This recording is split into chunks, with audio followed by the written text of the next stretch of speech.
오늘은 요한복음 21장에 있는 말씀을 제가 최근에 좀 요한복음을 부활절 전후로 부활절 후로 말씀을 드렸는데 요한복음 21장 말씀을 끝으로 부활절 전후 말씀을 마무리하려고 합니다.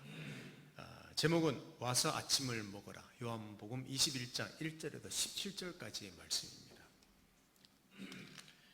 1절만 우리 함께 읽어보도록 하겠습니다. 요한복음 21장 1절. 그 후에 예수께서 디베랴 호수에서 또 제자들에게 자기를 나타내셨으니 나타내신 일은 이러하니라. 원래 매주 마지막은 그 성숙에 대한 주제로 말씀을 나눕니다. 근데 오늘도 성숙에 대한 내용이 나오긴 합니다만은 아까도 말씀드렸다시피 부활절 전후로 우리 예수님의 그 어떤 왕이 메시아인지, 그의 죽음은 어떤 의미인지, 그의 다시 사심에 대해서 첫 번째 부활절은 우리 생각해 보면서 도대체 어떤 부활절이었는지, 그리고 부활하신 주님께서 낙심해 있는 제자들에게 나타난 사건을 통하여 우리가 좀 격려받는 시간을 오늘 잠시 가지고 우리 다음 주부터 사무엘상을 계속해 나가도록 하겠습니다. 베드로와 몇 제자는 고기 잡는 일로 돌아갑니다. 이게 다시 옛날 직업으로 갔는지는 성경이 말하지 않지만 어떤 면들로는 많이 그 낙심해 있다. 그것은 분명한 것 같습니다. 2절 3절을 한번 보십시오. 시몬 베드로와 디두모라 하는 도마와 갈릴리 가나 사람 나다나엘과 세베대의 아들들과 또 다른 제자 둘이 함께 있더니 시몬 베드로가 나는 물고기 잡으러 가노라 하니 그들이 우리도 함께 가겠다 하고 나가서 배에 올랐으나 그날 밤에 아무것도 잡지 못하였더니 라고 말씀이 나옵니다. 최근에 어떤 사건들은 제자들을 참 놀라게 했죠.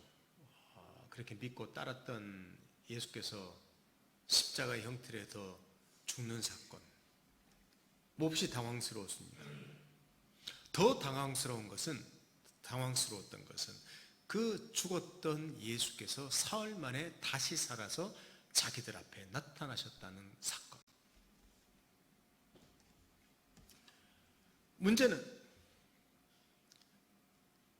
다시 사신 예수를 보았다고 해서 그들의 삶이 즉각적으로 변하지는 않았다는 것입니다.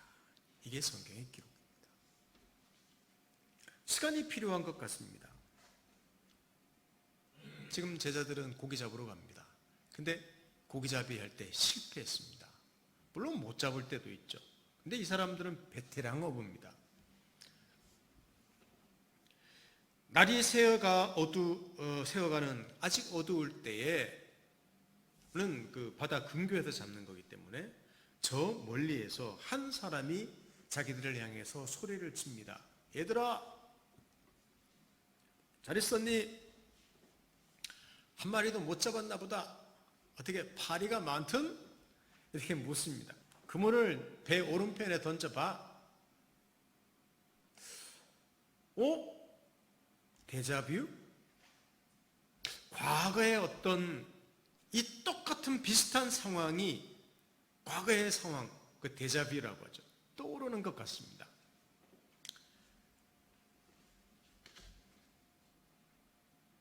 요한복음 21장 4절에서 6절을 한번 보십시다. 날이 새어갈 때에 예수께서 바닷가에 서셨으나 제자들이 예수신 줄 알지 못하는지라 예수께서 이르시되 얘들아 너에게 고기가 있느냐 대답하시되 없나이다. 이르시되 그물을 배 오른편에 던지라 그리하면 잡으리라 하시니 이에 던졌더니 물고기가 많아 그물을 들 수 없더라. 보통 어부들, 노련한 어부들 남의 말을 안 듣는다고 합니다. 시킨 대로 했습니다. 고기가 엄청 많이 잡혔습니다. 3년 전에 한 사건, 그 대자뷰입니다. 한번 보십시다. 누가복음 5장 3절에서 11절까지인데 제가 한 절, 여러분 한 절 한번 읽어보십시다. 누가복음 5장 3절에서 11절까지 우리 한번 교독해 보십시다. 예수께서 한 배에 오르시니 그 배는 시몬의 배라. 육지에서 조금 떼기를 청하시고 앉으사 배에서 무리를 가르치시더니 말씀을 마치시고 시몬에게 이르시되 깊은 데로 가서 그물을 내려 고기를 잡으라. 시몬이 대답하여 이르되 선생님, 우리들이 밤이 새도록 수고하였으되 잡은 것이 없지만은 말씀에 의지하여 내가 그물을 내리리다 하고, 그렇게 하니 고기를 잡은 것이 심이 많아 그물이 찢어지는지라. 이에 다른 배에 있는 동무들에게 손짓하여 와서 도와달라 하니 그들이 와서 두 배의 체험에 잠기게 되었더라. 시몬 베드로가 이를 보고 예수의 무릎 아래에 엎드려 이르되 주여, 나를 떠나소서, 나는 죄인으로소이다 하니, 이는 자기 및 자기와 함께 있는 모든 사람이 고기 잡힌 것으로 말미암아 놀라고 세베대의 아들로서 시몬의 동업장인 야고보와 요한도 놀랐습니다. 예수께서 시몬에게 이르시되 무서워하지 말라, 이제 후로는 네가 사람을 취하리라 하시니 함께 읽습니다. 그들이 배들을 육지에 대고 모든 것을 버려두고 예수를 따르니라. 아멘. 예수께서 베드로를 처음 부르시고 뿐만 아니라 장래에 사람을 낚는 어부, 사도, 전도자가 될 것을 말씀하시는 장면입니다. 이 거의 비슷한 장면이 지금 일어나는 것이죠. 아마 예수님은 지금 베드로를 아마 목표로 하고 있는 것 같습니다. 베드로가 목표인 것 같습니다. 베드로가 무엇을 회상하도록 만드는 것 같아요. 리마인드 하는 거죠. 아무것도 아닌 자를 찾으셔서 세상을 구원하시는 일에 동업자, 동력자로 부르신 사건을 기억하게 하고 있습니다. 그 이후에 늘 따라다녔는데, 충성을 다짐했는데, 얼마 전에는 예수님을, 자기 주님을 3번씩이나 모른다고 부인했습니다. 그런 사건도 있었죠. 예수께서 십자가에 죽자 자포자기하여 이제는 고기잡이 옛날 직업으로 돌아가고 그냥 거의 낙심해서 살고 있는 것 같습니다. 그런 자에게 과거에 아무것도 아니었는데 위대한 사명을 주시고 최근에 예수님을 3번이나 부인한 그에게 찾아오셔서 똑같이, 야, 오른편에 그물 던져. 고기가 엄청나게 잡히는 장면을 통하여 예수께서 말씀하시려는 것이 있습니다. 그래, 넌 아무것도 아니지. 네 능력과 실력 때문에 내가 부른 줄 아느냐? 이렇게 지금 말씀하시고 있는 것 같아요. 처음 부르실 때와 최근의 실패. 민감한 사도 요한의 알아차림입니다. 예수님인 줄. 베드로는 얼른 뛰어내려서 사람들이 고개를 끌어올리고 예수님에게 다가갑니다. 육지에 올라와서 보니 숯불이 있고 그 위에 생선과 떡이 있습니다. 야영하는 것 같습니다. 숯불에다가 생선 구이를 하고 계셨죠. 떡을 굽고 계셨고, 그리고 아침을 준비했습니다. 9절에서 13절을 한번 보십시다. 육지에 올라와 보니 숯불이 있는데 그 위에 생선이 놓였고 떡도 있더라. 예수께서 이르시되 지금 잡은 생선을 좀 가져오라 하시니 시몬 베드로가 올라가서 그물을 육지에 끌어올리니 가득히 찬 큰 물고기가 153마리라. 이같이 많으나 그물이 찢어지지 아니하였더라. 예수께서 이르시되 와서 조반을 먹으라 하시니 제자들이 주님이신 줄 알고 당신이 누구냐 감히 묻는 자가 없더라. 예수께서 가셔서 떡을 가져다가 그들에게 주시고 생선도 그와 같이 하시니라. 이런 장면, 따뜻한 장면이 지금 일어나고 있습니다. 추운 시간입니다. 호숫가입니다. 호수라고 하지만 바다와 같은 호수입니다. 추위를 녹이라고 숯불을 피워두신 것 같습니다. 베드로에게는 만만치 않는 장면이죠. 이 숯불이라는 것은, 숯불을 보자마자 무엇이 생각났을까요? 혹시 여러분 기억나시는 거 있습니까? 숯불 보자마자 숯불. 얼마 전 대제사장 뜰에 예수님이 신문받고 고난받는 장면을 보다가 너 예수 제자지 그랬더니 모른다고 3번 부인했을 때 숯불 앞에서 불을 쬐고 있었거든요. 그 부인했던 장면을 떠올릴 수 있는 상황입니다. 숯불 트라우마라고도 할 수 있을 것 같습니다. 숯불 트라우마. 이들에게 아침을 먹으러 갑니다. 생선과 떡을 주십니다. 그렇습니다. 죄인을 부르시고 엄청난 사명을 약속하시는 기가 막히고 아름다웠던 그 기억. 그러나 3번이나 모른다고 예수님을 부인했던 참으로 기가 막히고 뼈아픈 기억입니다. 이게 지금 교차에서 나타나고 있는 상황처럼 보입니다. 예수님을 처음 만났을 때와 그리고 최근에 치명적인 실수까지 생각나게 하면서 그러면 지금 나타나서 뭐 해야 됩니까? 야, 너 생각나는 거 없니? 자식이. 책망하시는 게 아니라 와서 아침을 먹으렴, 야, 불을 좀 쬐렴, 이렇게 이야기하시고 있다는 겁니다. 이게 오늘 요한복음 21장에 기록되어 있습니다. 격려하고 있습니다. 제자들 또한 언제 오셨습니까? 아유, 생선과 떡, 이거 어떻게 이런 아이디어가 있었습니까? 물고기 많은 줄 어떻게 아셨죠? 뭐 등등 묻지 않습니다. 그냥 따스함이 느껴지고 당장이라도 자기 마음속에 쌓아뒀던 어떤 생각들을 그냥 터뜨릴 것 같은, 여러분 이런 기분 아십니까? 뭔가 내가 잘못했는데 상대방이 나를 받아주고 맛있는 거 사주고 나를 이해해주고 그럴 때 뭔가 울컥하고 눈물이 날 것처럼 보이면서 이렇게 벅차오르는 그 감정, 그게 지금 상황인 것 같습니다. 망감이 교차하고 있죠. 힐링이라는 단어가 이럴 때 사용하는 단어인 것 같습니다.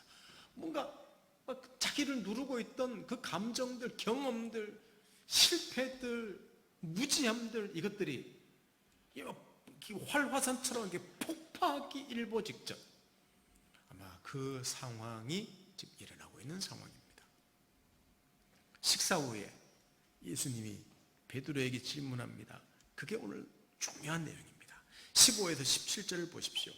자, 제가 한 절, 여러분 한 절, 17절 같이 읽어보십시다.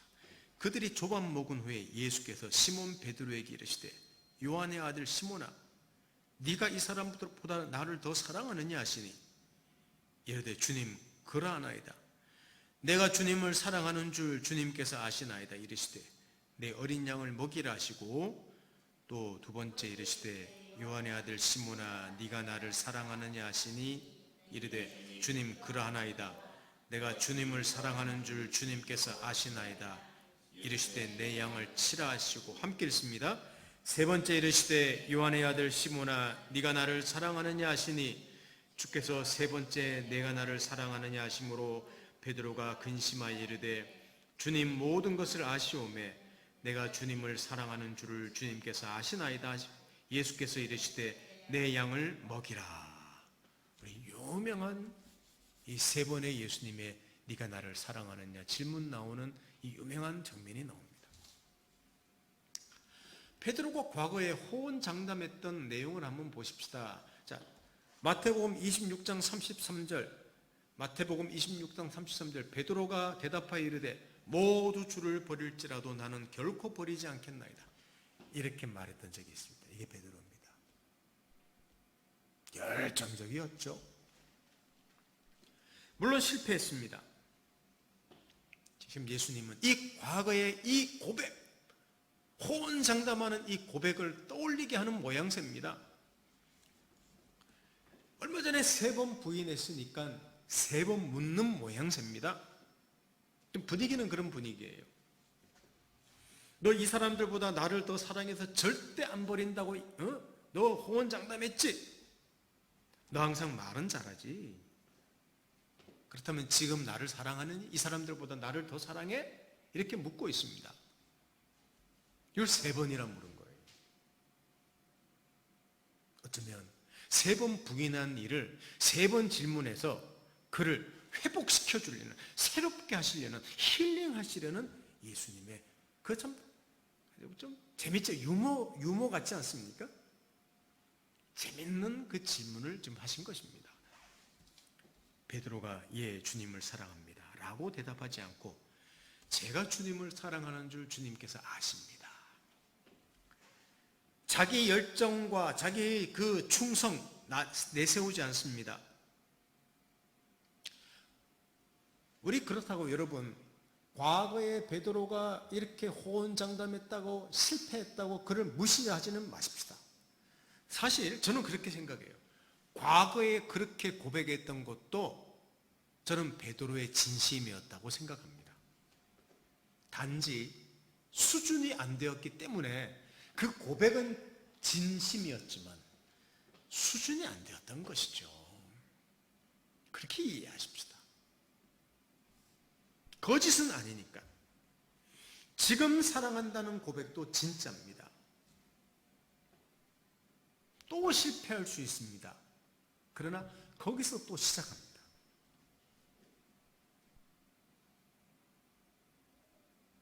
지금 베드로의 심리 상태를 예수님이 너무나 잘 알고 있습니다. 그를 그리고 치료하고 있습니다. 그의 상처, 그의 트라우마를 지금 감싸고 있습니다. 그게 지금 상황이에요. 베드로야, 네가 응급결에 나를 3번 부인했지만 나 그거 다 안다. 네가 나를 정말 사랑하는 줄. 너뿐만 아니라 누가 있었더라도 3번 부인했을 거야. 아니 10번도 부인했을 거야. 그리고 초창기 때 네가 다른 사람보다 나를 사랑한다는 사실, 그 변함없다는 것도 나도 알고 있지. 그것으로 충분하단다. 그런 사랑이 있기에 내 사명을 감당할 수 있는 거야. 내가 언제 네 실력을 보고 네 능력을 보고 내가 너를 부른 줄 아느냐? 나는 다 알고 있어. 앞으로도 실패할지도 몰라. 그러나 나는 너를 사랑한단다. 그리고 네 고백은 진짜란다. 이렇게 여러분 그 베드로의 실력을 보시지 않고 하나님이 그를 또 격려하시고 또 그가 고백하게 하시고 또 실패하더라도 또 격려하시고 힘을 주시고 또 잘하게 하시고 그를 사용하시는 겁니다. 이게 베드로입니다. 아니 이게 하나님의 사람들입니다. 이런 격려와 회복의 과정이 있었기에 그는 초대교회의 수장이 되었습니다. 그가 똑똑해서인가요? 성품이 좋아서인가요? 배경이 좋아서인가요? 열정이 특별해서인가요? 좋은 면들도 있습니다. 특별한 훈련을 베드로가 더해서 그런 것도 아니에요.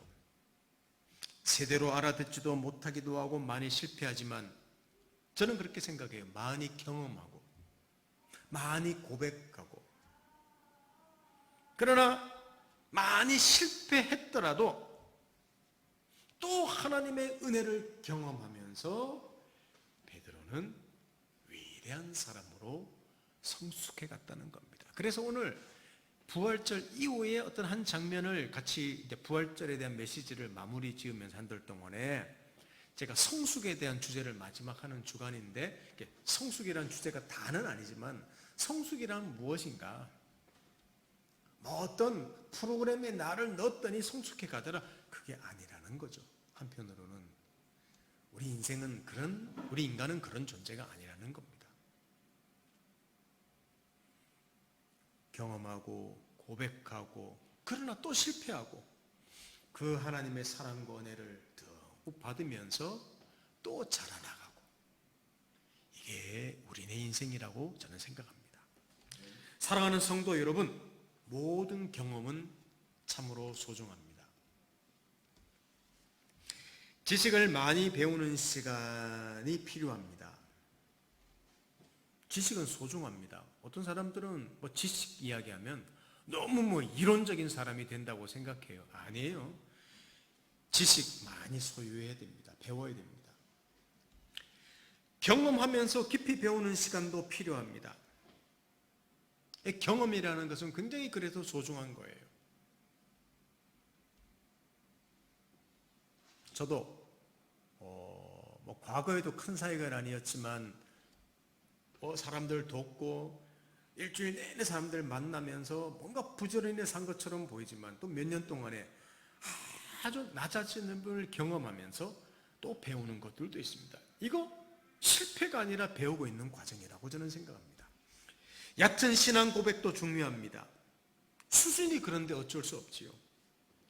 그런데 그런 수준에서 조금 더 나은 수준으로 우리가 자라갑니다.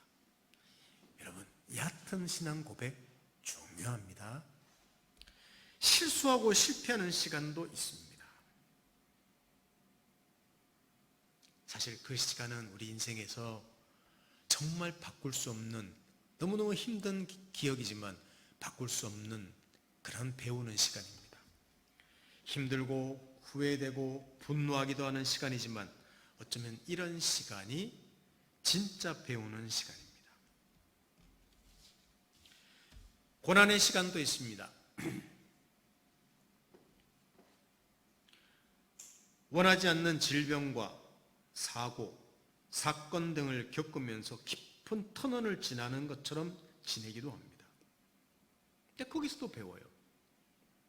2019년 여름 또 저희 가정에 그런 경험을 좀 겪었던 것이 생각나기도 합니다. 그것도 배우는 시간입니다. 멍 때리는 때도 필요합니다. 이것도 우리 경험입니다. 나자빠져 있는 시간도 말입니다. 그래서 허리가 아파서 많이 누워있는데 진짜 신기하게 눕기만 하면 눈이 감깁니다. 참 게을러집니다. 그런데 이런 시간에도 배워요. 다른 사람을 가르치며 섬기는 시간도 있고 섬김을 받고 배우는 시간도 우리에게 필요합니다. 쫓겨다니며 바쁘게 살아야만 할 때가 있습니다. 우리 그럴 때가 있죠.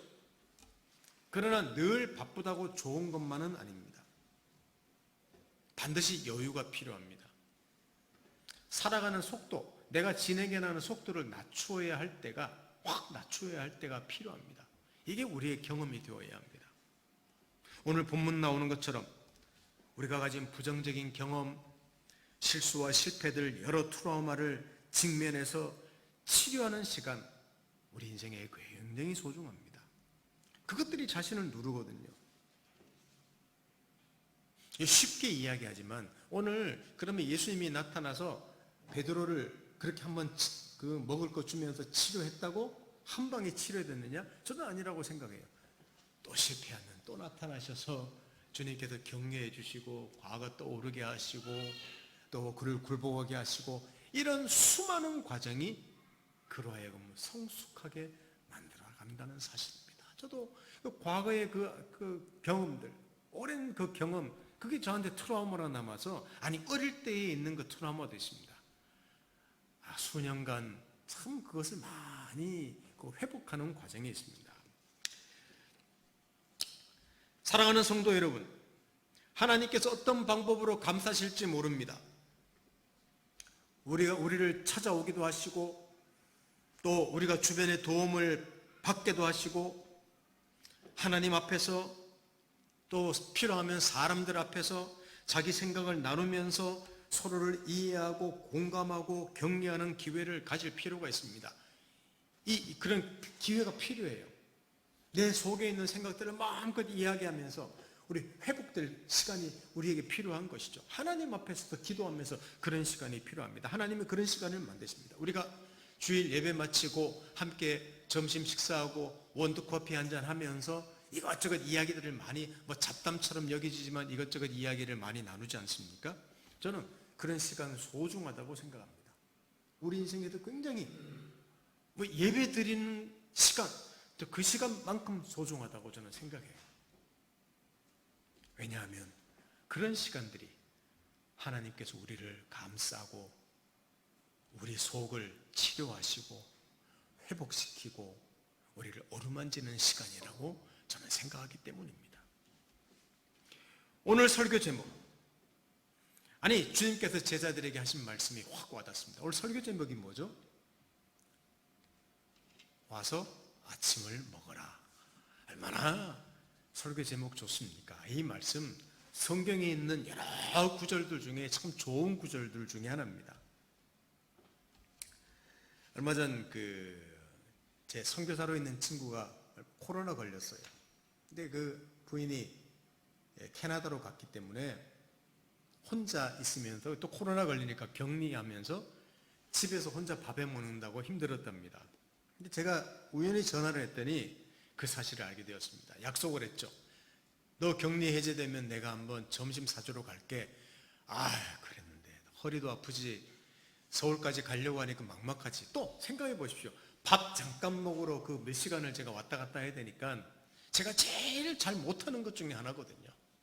어떤 큰 목표, 제가 생각할 때 어떤 아웃풋이 크지 않으면 안 움직이려 하는 그런 경향이 있는 거예요.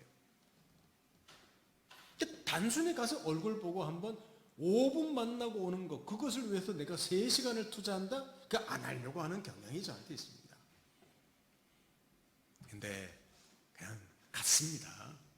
친구 오지 말라고 하더라고요. 야, 밥 먹으러 뭘 여기까지 오냐고, 내가 한번 갈 테니까 오지 마 그랬을 때 또 제가 저를 알기 때문에 전화 바로 끊고 지금 출발할게 그러고 갔습니다. 가서 점심 같이 먹고 커피 한잔 하고 이것저것 이야기하면서 또 서로가 또 가지고 있는, 또 그 친구는 저를 좀 알기 때문에 격려해주고 저도 그 친구 격려해주고, 그런 좋은 시간, 격려받는 시간을 가졌습니다. 생각했죠. 야, 이거 밥 먹고 잡담 잠깐 하려고 내가 여기까지 왔나? 근데 너무 귀한 시간이었습니다. 좋은 시간이에요. 힐링되는 시간이에요.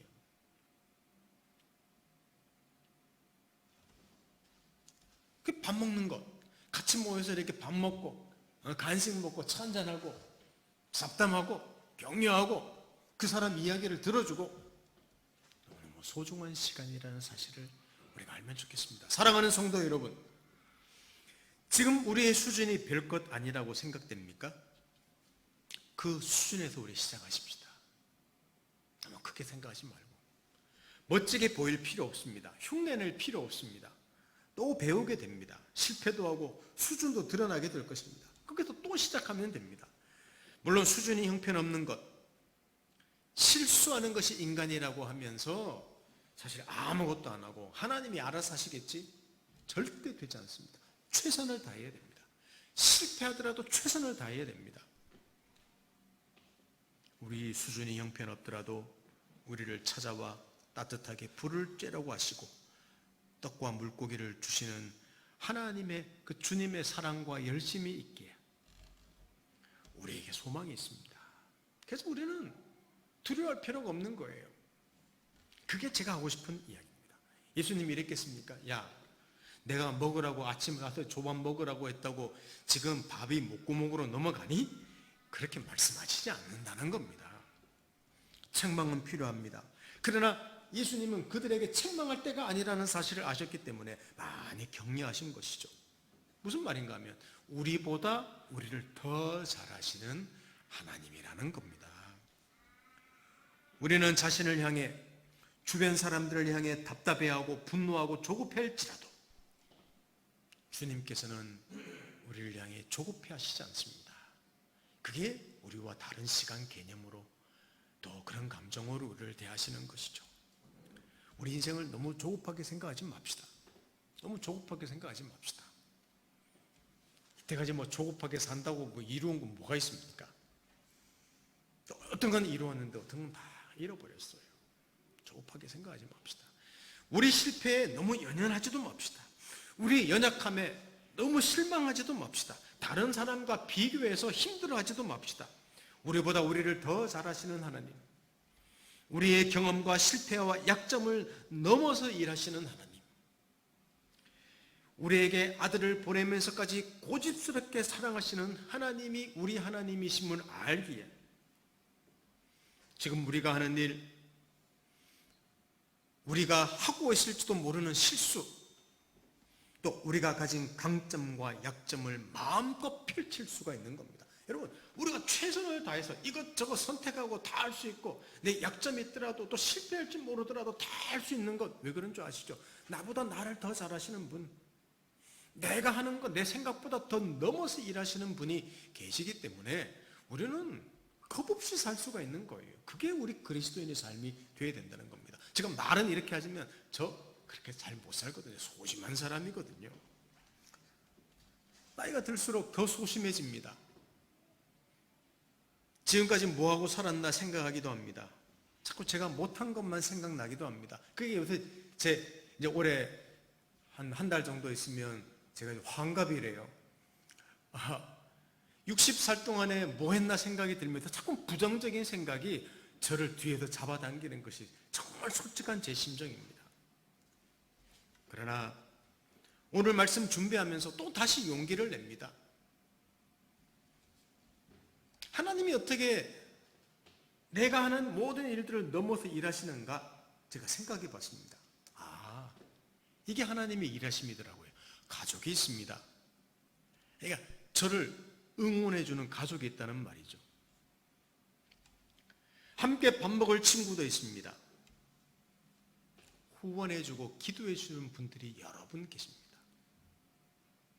만나지는 못하지만 또 응원해 주시고 또 제가 하는 설교를 듣고 함께 기도해 주시는 분들도 있다는 거예요. 그러니 제가 용기를 내서 살 수밖에 없는 거죠. 제 이야기를 하는 것처럼 보이지만 그 여러분 이야기라는 말입니다. 여러분 이야기라는 말입니다. 이 모든 것이 하나님의 은혜이며 일하심입니다. 오늘 와서 야 아침을 먹어라 라고 하시는 하나님의 그 격려가 있기 때문에 오늘 또 제가 설교할 수 있고 또 사람들을 만날 수 있고 제가 인생을 기대하게 됩니다. 이 하나님의 은혜가 우리 모두에게 있음을 아시고 우리 인생을 기대하며 좀 겁없이 살아내는 우리 인생이 되면 좋겠습니다. 오늘 설교 제목 우리 다 같이 다시 한번 읽어볼까요? 자, 시작. 와서 아침을 먹어라. 와서 아침을 먹어라. 얼마나 좋은 제목입니까? 오늘 이 설교 제목 꼭 기억하시고 우리 인생에 찾아오셔서 늘 격려하시는 하나님의 은혜가 우리와 함께 하시길 바랍니다. 자, 그러다 보니까 생각난 사람이 한 사람이 있었습니다. 제가 몇 개월 전에도 한번 설교했었는데 하나님의 선지자 중에서 나자빠졌던 광야로 도망가서 배째십시오 나자빠졌던 엘리야라는 선지자. 그때 하나님께서 선지자를 보내시면서 격려하시는 내용 우리 한 구절 읽고 설교를 마치도록 하겠습니다. 열왕기상 19장 7절을 함께 읽고 마칩시다. 열왕기상 19장 7절 시작. 여호와께서 선사가 또다시 와서 어루만지며 이르되 일어나 먹으라 네가 갈 길을 다 가지 못할까 하노라 하는지라. 하나님께서 나자빠져 있는 엘리야에게 다가가셔서 지금 야 이 자식아 뭐하니 하시지 않고 천사를 보내어서 야 빨리 먹어 힘내 너 길을 못 갈까 봐 내가 겁이 나는구나 이렇게 이야기하시는 주님의 음성이 우리와 함께 계심을 아시고 이 어려운 시대 주님의 격려와 위로와 힐링이 우리 인생과 함께 하시기를 예수님 이름으로 축원합니다. 함께 기도합니다. 하나님 아버지 감사합니다. 하나님의 은혜가 여기까지 우리를 붙드셨습니다. 제가 제자들과 같은 위치에 있었더라도 저는 100번 1000번이고 고기 잡으러 갔을 것입니다. 낙심했을 것입니다. 제 인생을 후회했을 것입니다. 예수님을 3번 부인하는 게 아니라 300번도 부인했을지도 모릅니다. 베드로가 요거도 먹는 것이죠. 그러나 나타나셔서 격려하시고 또 따뜻하게 해주시고 먹을 것을 주시며 회복케 하시는 그 하나님의 은혜가 있기에 그들은 온 세상에 돌아다니며 복음을 전하는 위대한 그 사도로서 삶을 마감하게 되었습니다. 아버지 하나님, 우리 인생을 용기 있게 살 수 있는 힘이 바로 이 하나님의 치료하심과 은혜로우심과 역사하심과 우리를 아심에 있습니다. 이런 은혜가 우리 모든 인생에 함께 하시도록 이 어려운 시대에 함께 하시도록 도와주십시오. 예수님의 이름으로 기도드립니다. 아멘.